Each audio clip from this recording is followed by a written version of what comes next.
So guys, how do you write off your vacation? Because you can, all right? What I'm gonna break down for you is how we make that vacation that you and maybe your significant other have wanted to go on into a tax deductible expense, and how to document that so that it's gonna be bulletproof for an auditor when the auditor shows up and wants to challenge this. So, and by the way, these days, less likely the auditor shows up, then you get the letter in the mail saying, please provide the backup on, because with all the chaos at the IRS that we've been covering in our videos, more and more, everything is going to be done through automation and correspondence. So let's get into the vacation, all right? There are a couple of key things I want to cover for you, all right? So if you can, listen to the end because the documentation part is going to be critical.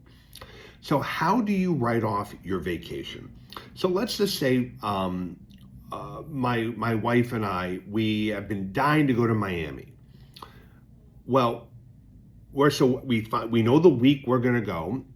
I'm going to make sure that that is a business trip. Now, the way that I'm going to do that is I'm going to contact people that I do business with. I happen to have a number of people I do business with in Miami, other attorneys, colleagues.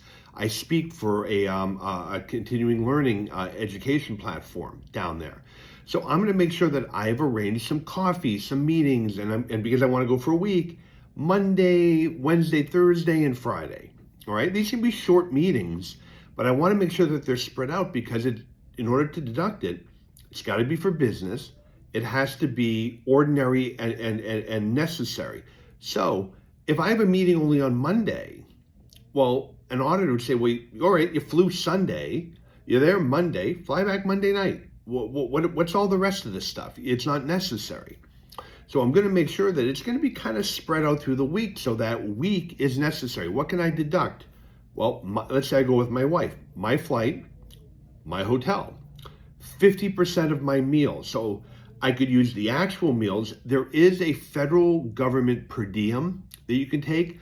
For 2025, it's $68. And remember, you get to deduct 50% of it. So 34 bucks, nah, I'm going to actually use my actual expenses. That is how you take your vacation and turn it into a tax deductible expense. You might notice that if you look at any of the large organizations, they tend to do conferences in cool places, places where people want to go and vacation, right? So, why would you do a conference in Aspen, Colorado? People like to go to Aspen. They might want, if it's warm weather, they want to go hiking in the mountains. If it's wintertime, skiing. And so now the professional is willing to pay more for that conference because they want to be there and make it a vacation. So they're going to go for the conference and they're going to spend a lot of time with their significant other, friends, whatever, doing their vacation stuff. So it's not, this shouldn't be a shock to anybody. So you identify where you're going to want to go on vacation, and hopefully you've got some business reason to be there. Now, if you don't have a business reason to be there, come up with one. I'll give you an example. Let's say that you are a investor in real estate, and you and your spouse want to go to Miami. You can't set up a couple meetings during the week with some, commercial real estate brokers. Meet with them, talk about the market, what do things look like there? Is there an area they recommend? You come up with a reason, you come up with a business reason. I've actually contacted my friends in Miami, say, look, I need to be there this week. Can I get in and record an hour program on Monday and an hour program, say, on Friday or Thursday? They're usually more than happy. Sure, Eric, well, what are you thinking about doing? I'm going to turn it into a business trip. And again, I can deduct my flight, the hotel, 50% of all the business meals. Now, documenting this is critical. So obviously your airfare, you can document, you probably used a credit card for that, but you want to have the receipt. I want to document the business reason. So any emails back and forth, and I'm not going to have the email, hey, I got to be there, can we? I would send them an email saying, hey, John, I'm going to be there this week. I'm thinking about coming down. I'd like to get some recording done, that kind of thing. All right. If you're a podcaster, all right, or an online, I hate the term influencer, but you know what I mean. Find a reason to be there. There's got to be some other podcasters down there say, hey, look, I have a podcast. I'd love to interview you. Can I come down? Can we sit down together? Right? You can see where I'm going with this. You can find a reason, a business reason to be there. Now the trip is deductible. Now Uncle Sam is paying for, probably if you're self-employed, probably about a third of it, right? Between the federal income tax, if you're in a Connecticut state like I am, Connecticut state income tax, self-employment tax, all right? So it makes the trip cheaper. I'd have to pay for my wife's airfare, obviously, unless she had some business reason that she could deduct in her business down there. But the documentation is going to be critical. So when the IRS comes in, they're going to want to see receipts. Now, I know people say, well, I used a credit card. Doesn't work. You give them a Visa or MasterCard statement, they don't know what it is. It's like, I'm thinking meals. In order to deduct a meal, it has to be for business. You have to describe who you met with, what business was discussed, and what the purpose was. So, I met with my friend John. John owns a continuing legal education platform, and we discussed upcoming program for the 2025 into 2026 year. And remember, entertainment is never deductible. So if I said, John, let's get a yacht for the day. Go out, we'll go fishing, we'll sit, talk business. Not going to fly, not deductible. Even if it's for business, not going to happen. Now, it's different if I were to take my whole staff. Jeff and I said, you know what, Green and Sklar's, the firm, we're all going to go down there. We're going to go deep sea fishing. We're going to have kind of together team building kind of stuff. That's different. That would be deductible. But entertainment with a client or somebody else, not deductible.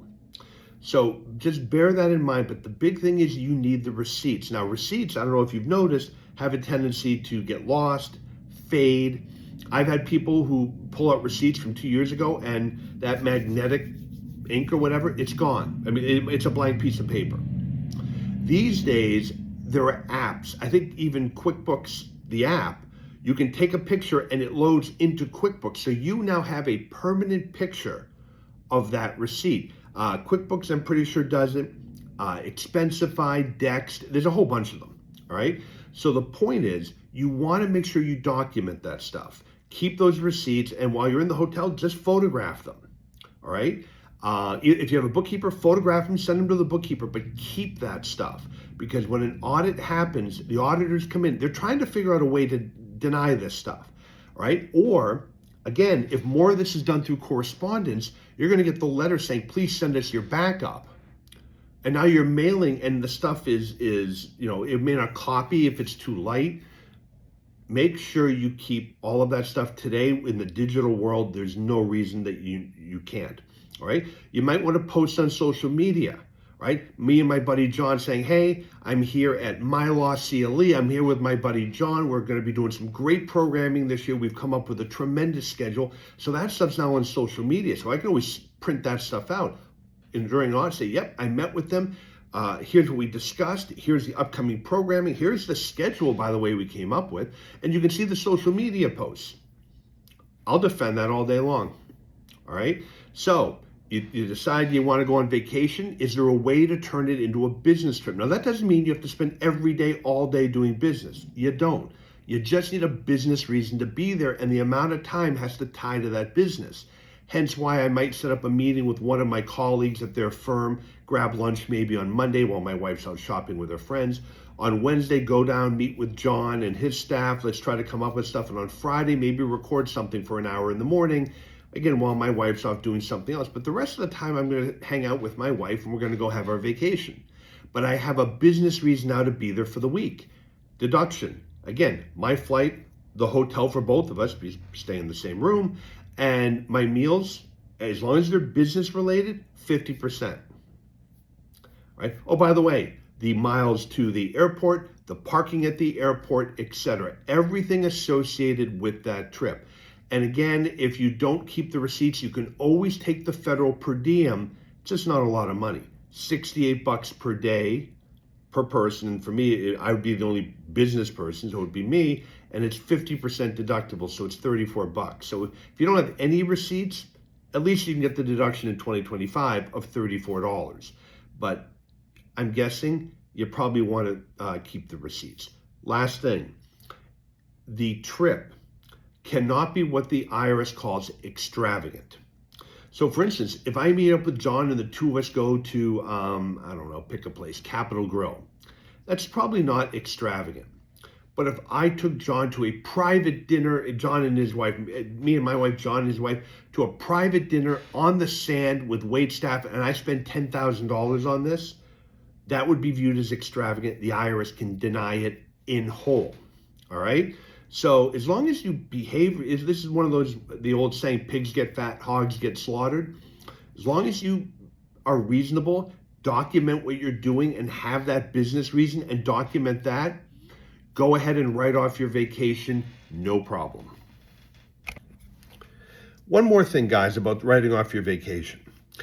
If you happen to be an accountant or a professional, or actually, even a business owner, and you know somebody else that would like this information, please hit the like and subscribe. It does help the channel, and share this with people. We want to keep the message going. We're going to see some really interesting times in terms of IRS enforcement and what's going on. And I am all about education and making sure people get what they deserve, meaning in terms of take as many deductions as you can legitimately and all of that, but also making sure that you're bulletproof, because I'm very concerned about correspondence audits, that things are ignored, things are missed. It's not like we can sit in the room with the auditor. So it's going to be very important to have the documentation done properly. So please share this with everybody you can. Again, hit the like and subscribe if you like what we're doing here, so we can keep in touch and you keep getting the updates, and it helps the channel. And thanks, guys, for tuning in.